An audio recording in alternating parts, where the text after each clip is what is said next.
Welcome to the motherfucking relay where we're covering today's top boxing news. Field. And of course, a lot of people are curious to your response to that.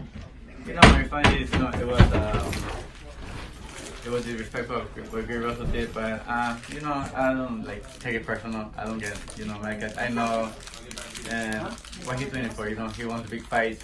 He knows it's a good fight against me, and that's what he wants. He's trying to get under my skin. He's trying to get me mad so I could, see the fight. But like I said, he knows who my manager is. He knows who the promoter is. He could go talk to them and make the fight.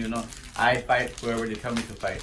I just can't say, oh, I want to fight him, and he has to, call them and say, hey, I want to fight Leo. And if they come and say, hey, you're gonna fight Gary Russell, I'll fight him. I'm not scared of nobody, and I'm here to fight. That is my job, and whoever they tell me to fight, that's why I fight. I don't back up from nobody, and but I understand, and I don't take this personal thing. Leo Santa Cruz is washing his hands of any responsibility to answer Gary Russell's calls. Even now, he is exonerating himself of the responsibility to make the decision.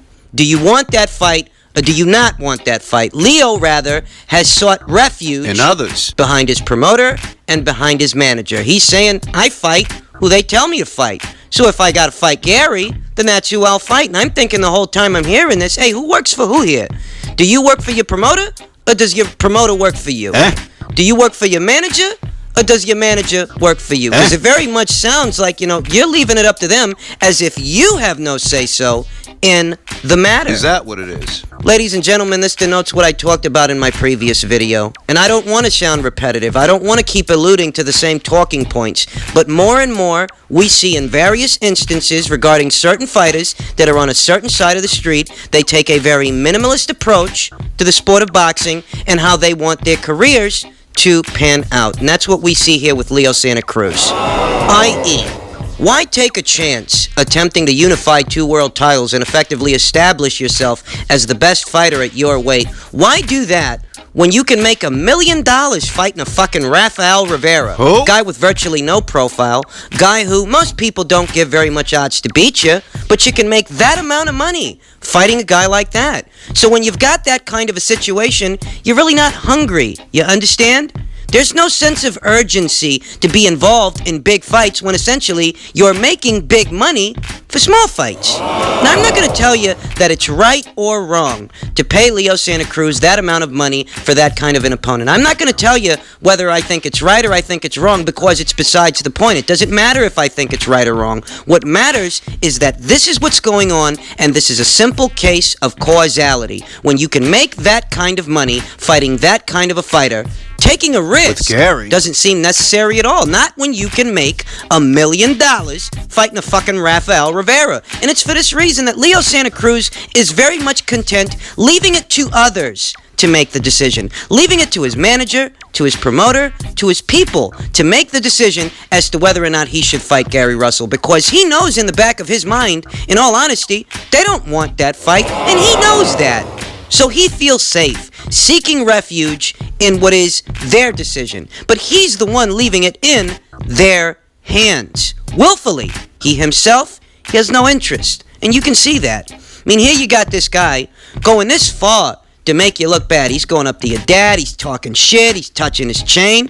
I mean, I know a lot of people that would have been enough. Yeah. Yeah, I know some people that would have been enough. Yeah. He went up to your father. He's talking shit about you. He's touching your father's jewelry, touching his property. Leo Santa Cruz, he's not the least bit bothered by it. And in truth, I'm not expecting either Leo's manager or his promoter to start the conversation of Gary Russell versus Leo Santa Cruz, mostly because why would they want to gamble when they don't have to? They wouldn't. Why would they? If you're leaving it up to them, if you don't want it and you're leaving it up to them, why would they want to take the gamble? You're bringing in $1 million paydays, and they're seeing some of that cash. I mean, you think they're not? Yeah, man. They're seeing some of that cash, and they don't want to jeopardize their own paydays, so don't expect them to make the decision that Leo should fight Gary. It's not going to happen. And what's likely to happen, what could happen, is that Leo goes up to 130. But why? For what? I mean, wasn't the whole idea of Leo Santa Cruz going to 130 pounds so that he could face Gervonta Davis? Wasn't that the idea? He's gone now. Because, Gervonta Davis is gone. He's gone up to 135. So if he's gone, what are you going to 130 for? I'll tell you why you go to 130. Talk to him. Because Leo Santa Cruz, as a PBC fighter, is under no threat of a Tevin Farmer, Nope. of a Jamel Herring, Nope. of a Andrew Concillo, Nope. of a Miguel Bachelt. Nope. He's not under threat from any of those guys because we all know the PBC ain't gonna make those fights. If a guy on the same side of the street as Leo can't pin him down, then what the fuck makes you think those guys can? Huh? And Leo knows that. I mean, we all know that. That if Leo Santa Cruz does go to 130 pounds, he's going to be as much an island in that division as Gervonta Davis was. And he knows that. He's not under threat of any of those guys, and that's exactly what he wants. He gets to make his money comfortably without having to take any risks. The same kind of risks that Gary Russell posed, and the same kind of risks that he's not interested in. Okay, he goes to 130, he's going to be an island. He knows that, his promoter knows that, his manager knows that. And it's for that reason that he's more keen on going to a new weight class as opposed to squaring off with a champion in his old weight class. Now, you might be thinking to yourself, well, hold on a second. If this guy is so determined to circumvent risks, then why would he have wanted to fight Gervonta Davis? Wouldn't that have been a risk to him? And yes, that would have been a risky fight. But there would have been a financial incentive to take on that risk, a financial incentive that Gary Russell really doesn't provide. He wouldn't have made the money for Russell that he would have made for Davis. That's one, there's a financial incentive. Two, there's an added excuse that he can always use. That he was new to the weight, he was daring to be great, and he faltered. And with that, no one will hold it against him. No more than they hold it against Mikey Garcia for faltering against Errol Spence. You understand? He's got more reason to take on a risk against Davis because he's going to get more money for doing so, and he's got an added excuse he can use if he fails. Whereas none of that is really on the table when it comes to Russell. Russell doesn't have the following that Gervonta Davis has. I mean, I know that Davis really isn't a star. He's not a star, you know? He's not a big name, not yet. But he does have more of a following than Gary Russel Jr. Gary Russel Jr. is a sparsely active fighter that's barely ever in action. So that can't be helping the situation. But I reiterate, it's a non-factor because Gervonta Davis has moved up to 135. He's likely to be in action next against Yuriorkis Gamboa. And in that time, we could see Leo Santa Cruz move up to 130. And he's not under threat of facing the best and brightest fighters at that weight because we all know what the PBC's policy is when it comes to working with other outfits. We know that not a single one of those fights with those fighters that are with other outfits, not a single one of those fights is likely to happen. If you weren't keen on making Davis versus Farmer for the IBF and WBA titles, what are the odds that you're going to be keen on making those same fights with those same fighters when it comes to Leo? We already know that Al Heyman put the kibosh on what was to be the Guillermo Rigondeaux fight. You remember when that was a conversation? You remember when people were demanding that fight? You remember that? When everybody was crying Rigo a river because he couldn't get the fights that he needed? Way back when? You remember that? And do you remember how nobody really held Al Heyman responsible, even though it was Leo Santa Cruz himself who said by name that Al Heyman downed that fight? Said nobody's interested in it. Nobody held old Al Heyman responsible for it, but according to Leo, that's who stopped it from happening when he bought out his contract in the midst of what were the negotiations for that fight. So rest assured, ladies and gents, that if Leo goes to 130, don't expect him to fight Farmer any more than Davis fought Farmer. Don't expect Leo to fight Bachelt or Herring or any of these other guys that are floating around. Don't expect him to fight those guys any more than Davis fought those guys. That's what I'm telling you, you know? Bottom line is, it's what I thought it was. It's playing out how I thought it would. And there really are no surprises here. So where does that leave Gary Russell? What should he do now? I'll tell you what he should do now. He should make good on that threat, that ultimatum that he made a couple of months ago. That if he can't get that Leo Santa Cruz fight, if Al Heyman does not deliver him Leo Santa Cruz, that he would cross the street and go over to Top Rank and fight Miguel Bachelt. If he meant that when he said it, if he meant business, then that should be the next order of business because it doesn't appear that Leo Santa Cruz is being delivered to your door. Doesn't appear like that's going to happen. Which point, you might as well make good on your ultimatum and cross the street. That's if you meant that shit. That's if you weren't bluffing. Could be a bluff. I don't know. We'll see how it plays out. But as far as what Gary should do, well, that's what Gary should do. And if he doesn't want to do that, if he doesn't want to fight Miguel Berchelt, you know what? Okay, Josh Warrington mentioned you very recently, a couple of days ago. What was it, 1 or 2 days ago? He mentioned, potentially fighting Gary Russell. Fight that fucking guy. Why not? You're not doing much else. I mean, Leo's not involved in any big fights, but you shouldn't let that stop you. So if you can unify with Josh Warrington, why the fuck not? He seems to want to, and you're not doing anything better. You're not doing anything big, nothing worth talking about, so you might as well fight that guy. The bottom line is, Gary Russell has 2 courses of action. He can leave the PBC for Top Rank and fight Miguel Berchelt like he said he would, or if he doesn't want to cross the street, if he still likes the outfit that he's with, okay, then have your outfit and have your people make the Josh Warrington fight. One way or another, do something, because you done lost enough time chasing around Leo Santa Cruz. In other news, heavyweight prospect, heavyweight sensation, and up-and-comer Daniel Dubois had this to say. He said he feels he could beat Tyson Fury right now. But let's make this clear. This isn't one of those articles where one guy is outright trashing the other guy. This ain't one of those. Daniel Dubois did sing Tyson Fury's praises for dealing with what was a very nasty cut, a very difficult situation, and still being able to secure the victory. He did give him his props for that shit, but he let it be known that he does think that right now, yeah, he could beat him 100%.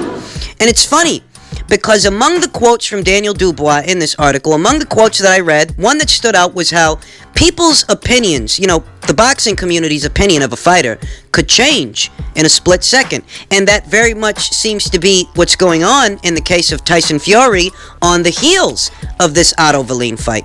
I mean, in all honesty, I really don't think that Daniel Dubois would be saying what he's saying here today had Fury put on a dominant performance, if he hadn't gotten cut, if he hadn't struggled, if he didn't seem as vulnerable as he did. I'm not quite sure that Daniel Dubois would be talking about him in this fashion. So I do think those two things have something to do with each other. Yeah. Is that far-fetched? Am I reaching? Am I off? Nah. That those two things have something to do with each other. That if Daniel Dubois feels he could 100% beat Tyson Fury right now, it may have something to do with how Tyson Fury just looked.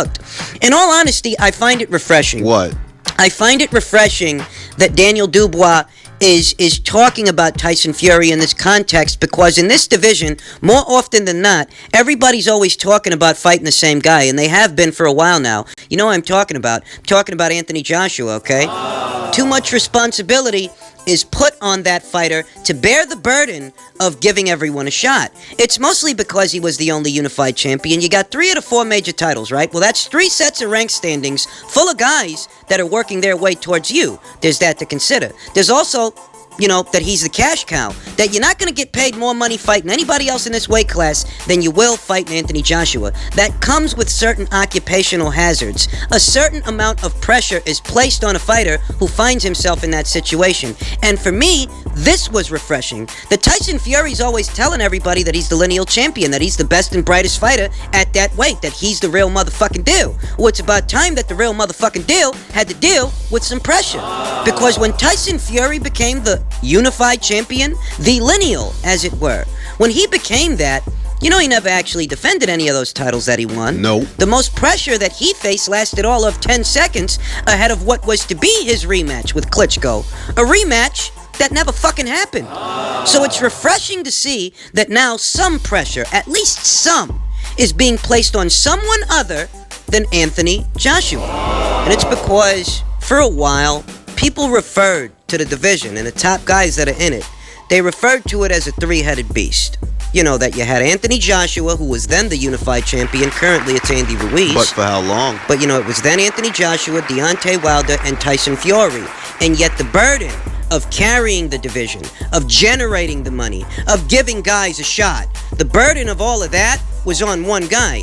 Tyson Fury, Deontay Wilder, they didn't have to bear the burden that Anthony Joshua had. They didn't, These are just 2 other guys that are also looking for a fight with him. Basically, they may have turned to each other to raise their marquee value in the form of synergy, but better still, they're just 2 guys that are looking to get a payday with him too. Yet they want to call it a division that consists of a 3-headed beast. Well, you know what? It really doesn't work that way. Nah. The pressure that was on Joshua was never on Wilder. Nah. The pressure that was on Joshua was never on Tyson Fury. Nah. For the split second that Tyson Fury was under pressure to perform, to deliver, he became mentally unstable. Remember? He was mentally unfit when it was his time to deal with pressure. The pressures of being the unified champion. The pressure of having to give Vladimir Klitschko his rematch.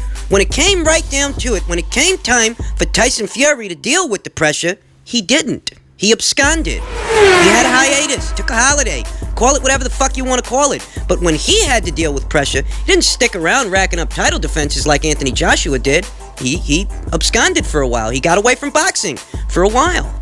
So now that I see that someone is applying some form of pressure on Tyson Fury, somebody's targeting him. It's not just the same old sound bites. It's not just the same old quotes. Same old shit. Somebody's looking at Tyson Fury with a very can-do attitude, you know? They're looking at him in that context, that I can beat this guy. I can 100% beat this fucking guy. I like that fucking shit, because you know what? There is more to heavyweight. There's more to the division than just chasing around Anthony Joshua and the payday you could get from him. There's also Tyson Fury, who's the lineal champion. Whoever can beat Tyson Fury, if they could get that fight, would really be making a name for themselves. They would.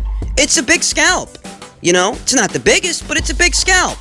Now, I'm not expecting that this is a fight that's going to happen anytime in the near future. Daniel Dubois has to make his bones because he's a very young guy and he's still just at the domestic level, and he's got to earn his stripes. He's got to earn his bones. But I like his attitude. I like his moxie. And I like that he's targeting Tyson Fury. I like that he's applying some pressure to that fighter, because this guy can't shut the fuck up about how he's the lineal champion. And I reiterate, I hold him to that standard. I do consider him to be the lineal champion of this division, and it's for that reason that I think there should be more pressure applied on this guy. If you're one of the best guys, then you should have to show it on a regular basis. That's how I feel about that. That if the heavyweight division is indeed a three-headed beast, then we need to see more pressure applied to the other two heads on that beast. We need to see more pressure applied on Tyson Fury to fight certain fights with certain fighters. We need to see more pressure applied on Deontay Wilder to fight certain fights with certain fighters. If it's a three-headed beast, then the pressure should be distributed evenly, okay?